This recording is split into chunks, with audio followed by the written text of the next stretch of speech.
You know what? Like, since I built this thing, I feel like an ex-Ghostbuster. It's like all I do is parties and bar mitzvahs now.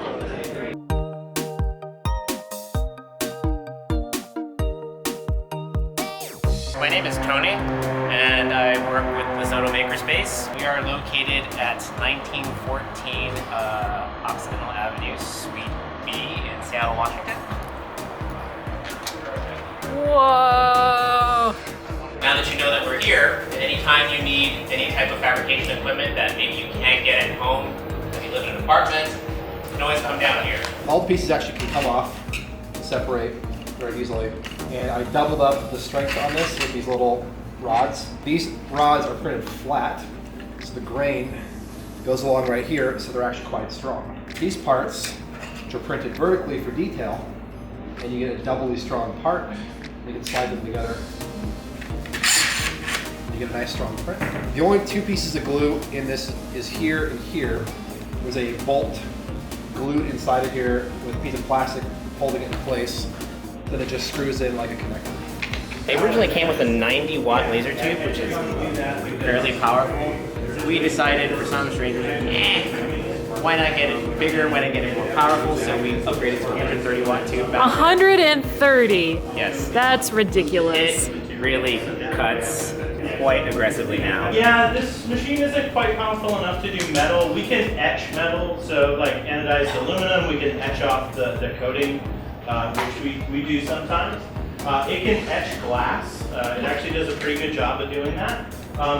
In general, we can theoretically cut up to 1-inch thick material. I just have to put like my hand there. Look how big this is. And you get this. That's ridiculous. My current cosplay that I'm working on for Emerald City is Season 3 Kanan from Star Wars Rebels. So this is my mask. It's just craft foam and then lightsaber, which is actually all 3D printed.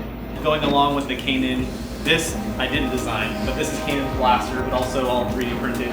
This I did model myself. Kanan has a different droid collar than all the other characters in Star Wars for some reason, so I did design my own because the Han Solo model that's out there doesn't work for Kanan. Then a little clip, so it'll go on my belt when I'm done. What did you model that in? Fusion 360. Very good. Thanks to you. I'm making these Voltron coins. Anybody who's a fan of the new Voltron. This is a giant size version, but there's a bunch of smaller ones over here. These are actually circuit boards for an IoT project. IoT is something that I do a lot here at the space, and these are some of the low-cost boards that I've been developing and do classes and write a lot of articles for Adafruit and a lot of stuff that we do here at the space too. So this is actually a project that I've been working on for the last year and a half to try and work video game mechanics into live action roleplay. So the idea behind this is to add lighting effects but also add sound effects, and then also add another element which is feedback. So this one does light up, and when I hit it, it reacts to the hit, it reacts to it, and it actually plays a hit sound. So in a video game, if you want to access a special ability, you have to do a power-up move, and then you use that power. So with this one, you have to rotate it, and as I rotate it, you'll see it'll build up power. And then when I hit it, it does an even bigger sound effect. And it does actually have different power levels, so you'll notice if I do one rotation, it turns yellow. If I do another, it'll turn green, and green is the maximum power.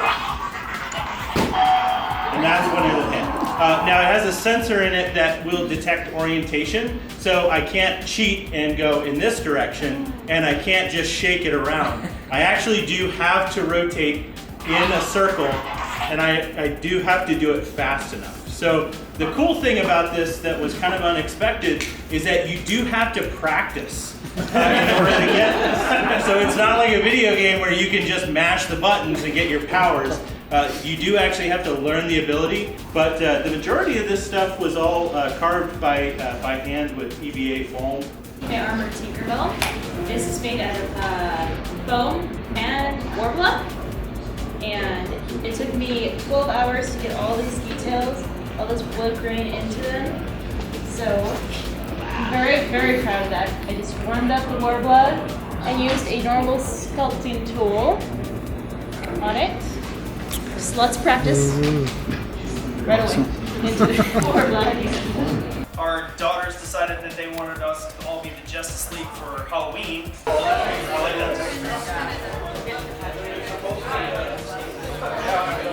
Alright, so this is my cosplay for Emerald City Comic Con this year.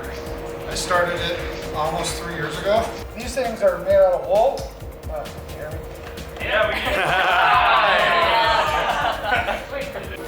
Based on a design that Bill's friend DJ, who goes by Jex on Facebook, came up with. He made a Dark Souls cosplay for PAX of Lorien. There's 120 LEDs on each side, right? LEDs on both sides. They're pointing that direction, right? Covering all the parts that are carved all the way down is parchment paper. You guys probably saw this and went around all the forums of the DIY video of the guy making this. And lo and behold, I go, I can do that. That's cool. So yeah, it's actually got a nut jar inside to start with. And I built it just like they did on the DIY, and it actually worked out. I'm like, that's pretty freaking cool. It actually worked out. This was made for a 10-year-old, but another consideration when I found out when I'm making helmets is kids don't do well if they're completely sealed. So I managed to actually find a fabric that's completely reflective on one side, which you can see through very easily on the other, and breathes completely. So that for a kid, it doesn't feel like they're being sealed in and contained. How about adults? Adults don't like that. No, you're right, adults don't like that either. Brother sewing machines. These are actually pretty decent machines, but what makes them really cool is all 4 of them have embroidery attachments to them, and we have the software to make custom embroidery patterns. I'm new to Seattle. I just moved here in August. Well, you already have like 24 friends. I want to build costumes that look like a pirate and a captain that was through a lens of like a Vegas showgirl. Lots of better movement. I like chemistry, so I do a lot of acid etch stuff. Yay. And I discovered the easiest way to do that is using, they make a paper that you just run through a laser jet printer. Generally it's used, 99.99% of the usage is making your own circuit boards, acid etching copper. But it works great on brass. I use ferric chloride, brass, I've done copper. We're all about teaching people how to put these together, how to maintain them, and how to modify them should you choose. Very sturdy. These horns are made out of pink insulation foam, but I found out that hot glue and pink insulation foam doesn't work too well, kind of melts. So what I did to combat that was wrapped all of the pink insulation foam in masking tape. Hot glue the crap foam around it. Solid aluminum that I turned on my wood lathe. And I'm trying to build it all from scratch as much as possible. I ended up turning the eye piece for it out of MDF. Realized it was too heavy. Came in at pound 5 ounces or something. So then I casted it up, roto casted, and this little guy's hollow and comes in at 4 ounces. It's a lot lighter. So I like to try and take scratch building to another level of recycling stuff. The whole idea with this whole project was to go ahead and see what I could get from Home Depot and what I could get from Goodwill and see if I could put it together. If you're a local maker, like a prop maker or a local like costume maker, and you want to actually spread your knowledge, by all means come on down. We can set you up with like, you know, a space and a time on like our calendar to actually teach workshops, teach other people the skills that you have, and you know, just kind of spread that love and knowledge. Yay!